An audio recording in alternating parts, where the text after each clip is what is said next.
എത്ര നല്ല മനുഷ്യനാ ഈ ഗഫൂർക്ക. മൊയ്തീനെ, ഞമ്മക്കൊന്ന് കടപ്പുറത്തേക്ക് പോയാലോ?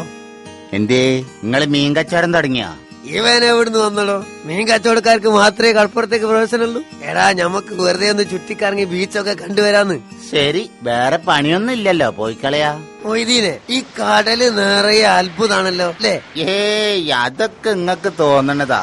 കടല് നിറച്ചും വെള്ളാണ്, വെള്ളം. ഇങ്ങനെ ഒരു മോയന്തിനാണല്ലോ പഠിച്ചോനെ ഞമ്മള് കൂടെ കൂട്ടിയത്. എടാ മൊയ്തീനെ, എനക്കൊരു സംഗതി അറിയോ? എന്ത് സംഗതി?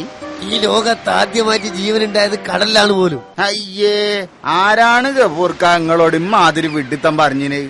വിഡിത്തല്ല മൊയ്തീനെ, ഉള്ളതാണ്. എന്നോട് നമ്മളെ കുമാരമാശ് പറഞ്ഞല്ലത്, ആദ്യമായിട്ട് ജീവനുണ്ടായത് കടലിലാണ് പോലും. എന്റെ ഗഫൂർക്ക, കടലില് വീണാലുള്ള ജീവൻ കൂടി പോകല്ലേ ചെയ്യാ? പിന്നെ എങ്ങനെ കടലിൽ നിന്ന് ജീവൻ ഉണ്ടായി വരിക?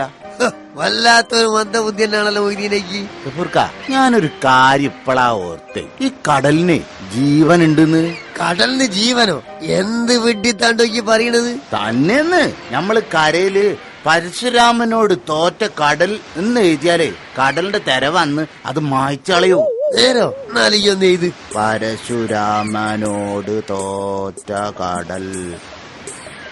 തെര വന്നില്ലല്ലോ, കുറച്ചും കൂടെ അടുത്ത് എന്ന് എഴുതി നോക്കാം, മായ്ക്കോന്നറിയാലോ. വന്നില്ലല്ലോ മൊയ്തീനെ, മായ്ച്ചില്ലാലോ. അത് ശരി, അത്രക്കായോ? കടലെ ഈ മൊയ്തീനോടാ കളി? എന്നാ ഒന്ന് കാണാനല്ലോ.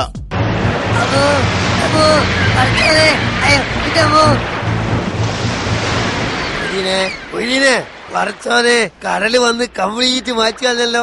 കടപ്പുറത്ത് കിടന്ന കടലിനെടുത്ത് തോളത്ത് വെച്ചെന്ന് പറഞ്ഞതിനായി.